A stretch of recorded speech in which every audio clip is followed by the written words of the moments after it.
Nah, setelah kita memahami secara cepat tentang business intelligence, mungkin sebagian dari kita belum terlalu melihat apa pentingnya kita belajar business intelligence.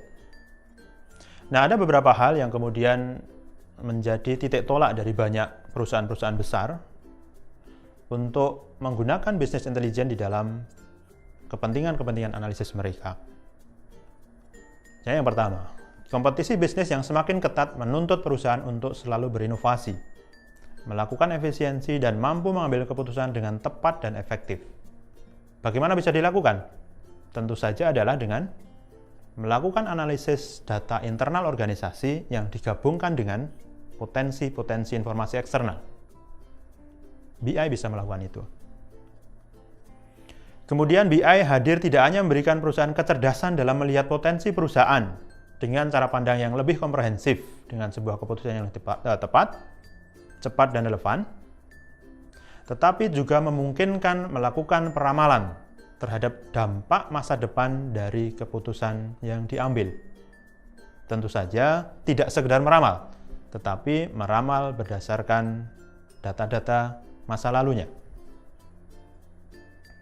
Nah, bukti lain yang menjadi hal penting kenapa BI ini memiliki potensi yang sangat besar untuk berkembang disampaikan oleh Gartner tahun 2013 dalam sebuah penelitian yang berjudul Top 10 CIO Business and Technology Priority in 2013.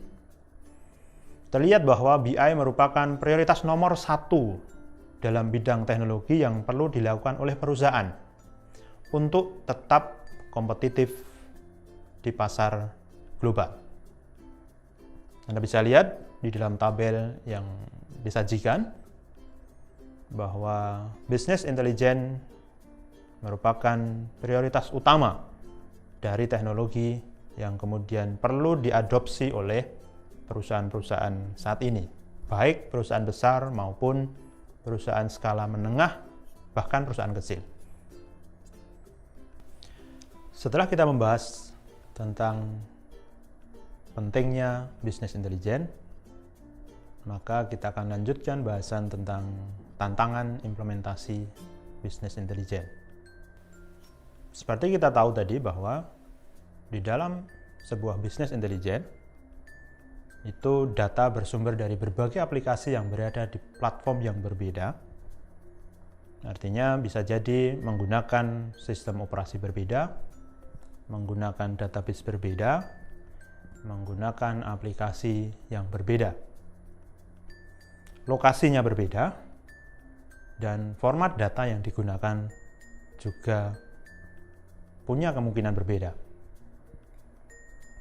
Proses konsolidasi data harus dilakukan, tentu saja dengan cara mengintegrasikan, mengatur konsistensinya, dan membersihkan data untuk meningkatkan kualitas sumber datanya.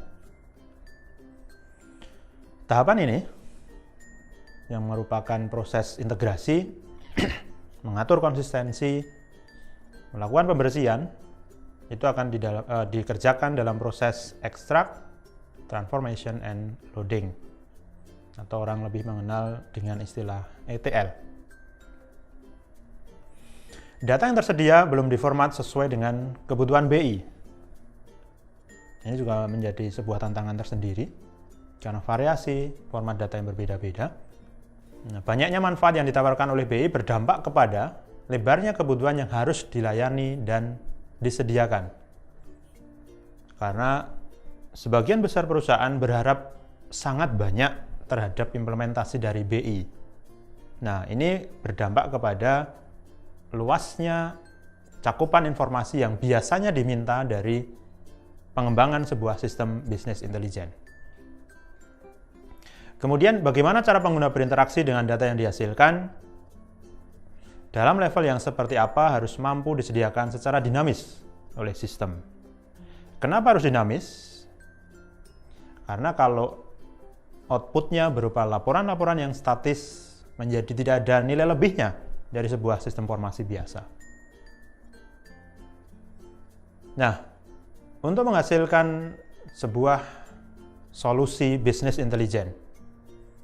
Sebenarnya ada beberapa alternatif software yang bisa kita gunakan, yang bisa dikatakan sudah sebagai sebuah paket yang bisa kita implementasikan. Misalnya yang pertama ada Japersoft. Kemudian yang kedua Palo OLAP Database. Kemudian ada yang namanya Pentaho, RapidMiner, kemudian Tactic, dan Actuate Corporation.